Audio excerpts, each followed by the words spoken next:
Ahora hacemos la presencia del doctor Edgar Terán Terán, ex canciller de la República. Vamos a conversar con él sobre las elecciones del próximo día domingo.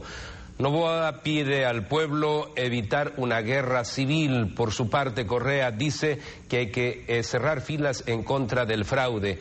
¿Debe terminar así una campaña electoral generando esta expectativa absolutamente negativa en el pueblo ecuatoriano? Es penoso, pero no admirable, porque el domingo próximo el pueblo del Ecuador tiene que decidir entre votar por alguien que es candidato a presidente de la República y alguien que propone una dictadura, entre un candidato a presidente y un candidato a dictador. De otro lado, esto tampoco es raro, porque el señor Correa pertenece al grupo de extremistas políticos que en el hemisferio obedecen a las directivas de un grupo llamado Foro de Sao Paulo, que organizó Fidel Castro en 1990 y al que pertenece desde luego Chávez. Este grupo de gente ha decidido entre sus estrategias acceder por medios democráticos a la jefatura de los estados y desde el estado dar un golpe de estado pro-marxista. ¿Qué vinculación tendría, por ejemplo, con grupos que estuvieron al margen de la ley como Alfaro Vive Carajo? Vemos que ahí hay un señor, Edgar Frías, que participó de esa agrupación que luego pues prácticamente fue extinguida por el gobierno del ingeniero León Febres Cordero, gobierno en el que usted participó también como canciller del país. El movimiento aquel, Alfaro Vive, fue circunstancial y efímero en el Ecuador, pero eso no quiere decir que no haya movimientos terroristas en América Latina. Las FARC son probablemente el grupo más destacado de ese terrorismo. Y tampoco quiere decir que no pueda haber o generarse ese mismo tipo de grupos otra vez en el Ecuador. El castrochavismo favorece abiertamente a los grupos terroristas. Y un candidato que propone no solamente una política exterior coincidente con el castrochavismo, sino que además se manifiesta pues plenamente amigo y admirador del dictador Chávez de Venezuela, está inscrita dentro de esa orientación. Por eso, insisto, el pueblo del Ecuador tiene que elegir entre alguien que quiere ser presidente de la República, jefe de un Estado de Derecho, o alguien que pretende ser dictador. Las herramientas para volverse dictador son muy sencillas. Esta llamada Asamblea Constituyente, que no es sino una falsificación del derecho constitucional, del concepto de Constitución y de Asamblea Constituyente, es el mecanismo para dar el golpe de Estado desde el poder. Estuvimos hace algunos meses atrás en Bolivia, tuvimos una entrevista con el presidente Evo Morales. Él hablaba de la constituyente como la posibilidad de la refundación de ese país. Luego volvimos a tener un diálogo hace muy pocos días en las Naciones Unidas. Fue intolerante, prácticamente me insultó por preguntarle de si estaba pues entrando al caos Bolivia. Había una reacción de varios departamentos de su país y si acaso estaba también su gobierno en peligro. Pero hago referencia a esto porque el caos es objetivo en la actualidad. Quieren crear una constituyente paralela, el Senado se quiere retirar, no tendrían Congreso. A eso han llegado con este planteamiento y concreción, si se quiere, de la constituyente en Bolivia.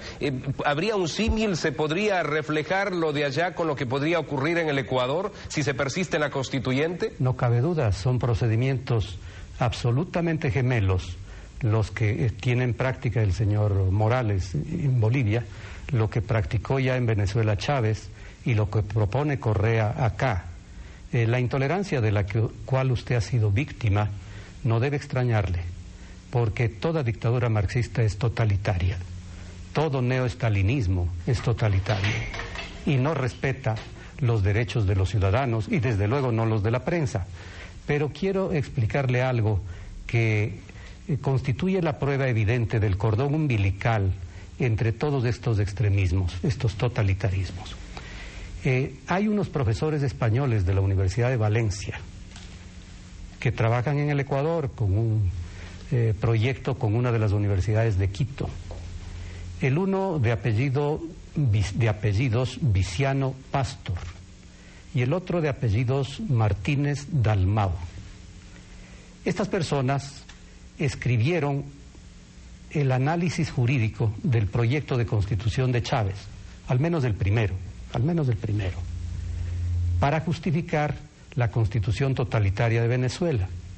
Un día de noviembre del año 99 entregaron su análisis jurídico encargado por Chávez, pagado por Chávez, justificativo plenamente de la constitución totalitaria que tiene Venezuela. Y un poco tiempo después, los dos, Viciano Pastor y Martínez Dalmau, escribieron un libro totalmente justificativo ya del gobierno de Chávez. Ese libro lo he leído. Ahí se explica cómo se da el golpe de Estado desde la Asamblea. Lo primero es, la Asamblea se elige en una fórmula que permite llenarla de corifeos, de gente allegada a los extremistas. No partidos políticos, no, representatividad de los grupos allegados al dictador. Lo segundo es que la Asamblea se declara poder originario. Lo tercero es que la Asamblea interviene al Congreso. No lo cierran de entrada, lo interviene. Una comisión de la Asamblea entra a gobernar el Congreso y una comisión de la Asamblea entra a fiscalizar al Congreso. Las dos tenazas para anular al Congreso, aunque no les manden a su casa a los legisladores, que después lo hacen también. El siguiente paso es intervenir el Poder Judicial, nombrar nueva Corte Suprema, nombrar los jueces que les conviene. Naturalmente, en el Ecuador sería el sistema de fiscalías, de fiscales, que es tan poderoso, y luego entran, después de tener el poder completo, entran a intervenir cualquier órgano del Poder Ejecutivo, porque sostienen que la Asamblea puede abocar competencias sobre cualquier órgano del poder.